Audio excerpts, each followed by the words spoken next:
الحمد لله رب العالمين والعاقبة للمتقين والصلاة والسلام على سيد الأنبياء والمرسلين أما بعد فأعوذ بالله من الشيطان الرجيم بسم الله الرحمن الرحيم إن الله وملائكته يصلون على النبي يا أيها الذين آمنوا صلوا عليه وسلموا تسليما اللهم صل على سيدنا ومولانا محمد النبي الأمي الطاهر المطهر وعلى آله وأصحابه وبارك وسلم. محترم ناظرین اکرام، پروگرام روشنی کے سفر کے ساتھ آپ کا میزبان حافظ عبدالباسط حاضر خدمت. اس سے پہلے ہم نے سید عالم صلی اللہ تعالی علیہ وآلہ وسلم کے شجرہ مبارکہ پر گفتگو کی تھی. آج ہم گفتگو کر رہے ہیں آپ کے والد گرامی حضرت سیدنا عبداللہ رضی اللہ تعالی عنہ کے حوالے سے. حضرت سیدنا عبداللہ رضی اللہ تعالی عنہ آپ حضرت سیدنا عبد المطلب رضی اللہ تعالی عنہ کے صاحبزادے ہیں، اور آپ اپنے والد گرامی کے بہت پیارے تھے، بہت لاڈلے تھے. آپ کی پیشانی میں نور محمدی چمکتا دمکتا ہوا نظر آتا تھا. اسی وجہ سے قریش کی کئی خواتین اس بات پر خواہش رکھتی تھیں کہ ان کا جو نکاح ہے وہ حضرت عبداللہ رضی اللہ تعالی عنہ سے ہو جائے، لیکن حضرت سیدنا عبد المطلب رضی اللہ تعالی عنہ جس طرح کا رشتہ آپ کے لیے چاہتے تھے، ان خواتین میں وہ اوصاف نامکمل تھے. ایک مرتبہ حضرت عبداللہ رضی اللہ تعالی عنہ آپ شکار کی غرض سے جنگل میں تشریف لے گئے. ملک شام سے یہود بھی آپ کے تعاقب میں تھے. انہوں نے آپ کی پیشانی میں نور محمدی چمکتا ہوا دیکھ لیا تھا، تو اس وجہ سے وہ یہود چاہتے تھے کہ آپ کو قتل کر دیا جائے. انہوں نے ایک مرتبہ ایک مسلح گروہ اپنا تیار کر کے خاص طور پر حضرت عبداللہ رضی اللہ تعالی عنہ کے لیے روانہ کیا، جو کہ حملہ آور ہوا، مگر اللہ تعالیٰ جل شانہ عما نوالہ نے اپنی خاص مدد کے تحت ایک ایسے ناگہاں سوار جن کی شکلیں ان سے نہیں ملتی تھیں، یعنی کہ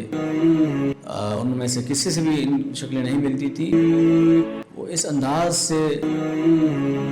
ایسے نمودار ہوئے اور انہوں نے یہود کو بھاگنے پر مجبور کر دیا. اللہ تعالیٰ جل شانہ عما نوالہ نے اپنے پیارے نبی صلی اللہ تعالی علیہ وآلہ وسلم کے والد گرامی حضرت عبداللہ رضی اللہ تعالی عنہ کی مدد فرمائی.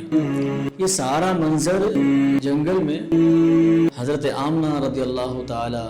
عنہا کے والد گرامی اپنی آنکھوں سے دیکھ رہے تھے، اور وہ یہ سمجھ گئے کہ یہ کوئی عام شخص نہیں ہے، اور انہوں نے سارا واقعہ، سارا منظر اپنے دوستوں کے ساتھ شیئر کیا اور ان سے کہا کہ میں نے ایک ایسا عجیب اور انوکھا واقعہ دیکھا ہے، چونکہ اس نوجوان کی خاص طریقے سے اللہ نے مدد فرمائی.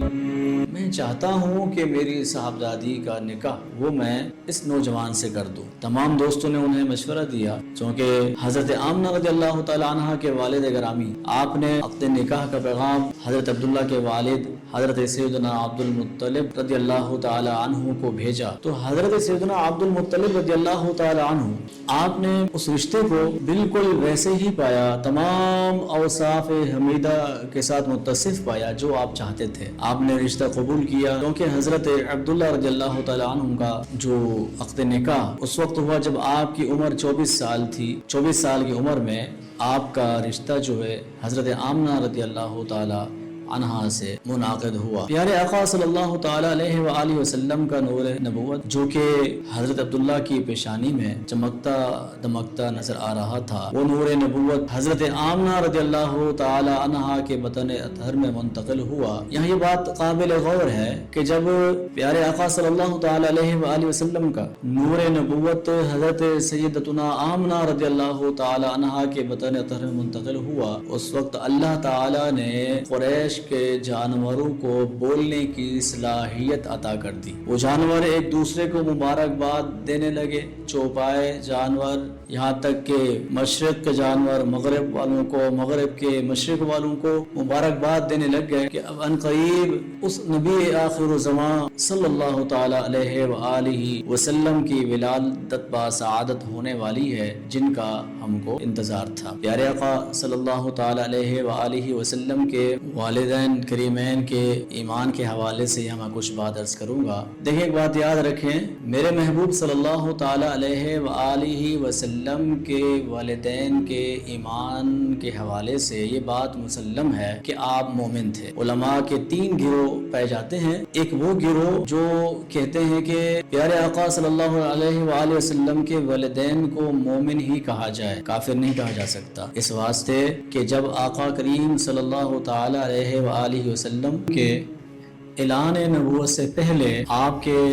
والدین کریمین کا انتقال ہوا، چونکہ آپ کے والدین کریمین دین ابراہیم پر تھے جو کہ مومن ہیں۔ اور دوسرا گروہ علماء کا وہ یہ فرماتا ہے، وہ کہتے ہیں کہ اللہ تعالیٰ نے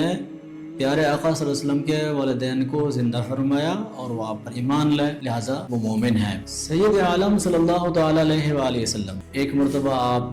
خطبہ حجۃ الوداع کے موقع پر حضرت عائشہ صدیقہ رضی اللہ تعالیٰ عنہ فرماتی ہیں کہ ہم کو لے کے جا رہے تھے مقام، ایک جگہ ہے مقام حجون، جب وہاں پہنچے تو آپ رونے لگ گئے، غمگینی کیفیت آپ پر طاری ہو گئی، اور آپ اپنے اونٹنی پر جو سوار تھے، آپ جیسے ہی اپنے اونٹنی سے نیچے تشریف اترے تو آپ خوش و خرم ہو گئے۔ اما عائشہ صدیقہ رضی اللہ تعالی عنہ عرض کرتی ہیں، فدا کا ابی و امی یا رسول اللہ صلی اللہ علیہ وآلہ وسلم، اے اللہ کے رسول صلی اللہ علیہ وآلہ وسلم، آپ پر میرے ماں باپ قربان ہوں، یہ کیسا علم ہے آپ کا کہ آپ جب اونٹنی پر سوار تھے اور اس مقام پر پہنچے، نہایت غمگینی کیفیت تھی، آپ پریشان تھے اور افسردہ تھے، آپ رو رہے تھے، جب آپ اپنے اونٹنی سے نیچے اترے تشریف لائے تو آپ خوش ہو گئے۔ اللہ کے نبی نے ارشاد فرمایا کہ عائشہ، میں اپنی والدہ کی قبر سے ہو کے آ رہا ہوں، میں نے اللہ تعالیٰ سے اپنی والدہ کی قبر پر اللہ تعالیٰ سے اجازت چاہی کہ میرے والدہ کو زندہ کیا جائے اور مجھے دعا کرنے کی اجازت دی جائے، چونکہ اللہ تعالیٰ نے میری والدہ کو زندہ کیا، وہ ایمان لے اور میں نے ان کے لیے دعا کی۔ اس بات کو ہمیشہ یاد رکھا جائے، پیارے آقا صلی اللہ تعالیٰ علیہ وآلہ وسلم کے والدین وہ مومن ہی تھے۔ حضرت سیدنا عبداللہ رضی اللہ تعالی عنہ، آپ جب رشتہ ازواج میں منسلک ہوئے، اس کے بعد آپ کو آپ کے والد نے حضرت عبد المطلب نے ملک شام کھجور لینے کے لیے بھیجا۔ آپ کھجور لینے کے لیے گئے، تجارت کی غرض سے جب واپس آ رہے تھے تو آپ کی طبیعت ناساز ہوئی، آپ جو 1 ماہ کی بیماری میں اللہ کی آزمائش میں رہے اور اس کے بعد اللہ کی بارگاہ میں حاضر ہو گئے۔ اللہ تعالیٰ سے دعا ہے اللہ تعالیٰ ہم سب کو پیارے محبوب دو جہاں صلی اللہ علیہ وآلہ وسلم کے ساتھ پکی سچی محبت کرنے کی توفیق عطا فرمائے اور آپ کی اتباع کرنے کی توفیق عطا فرمائے۔ السلام علیکم ورحمۃ اللہ وبرکاتہ۔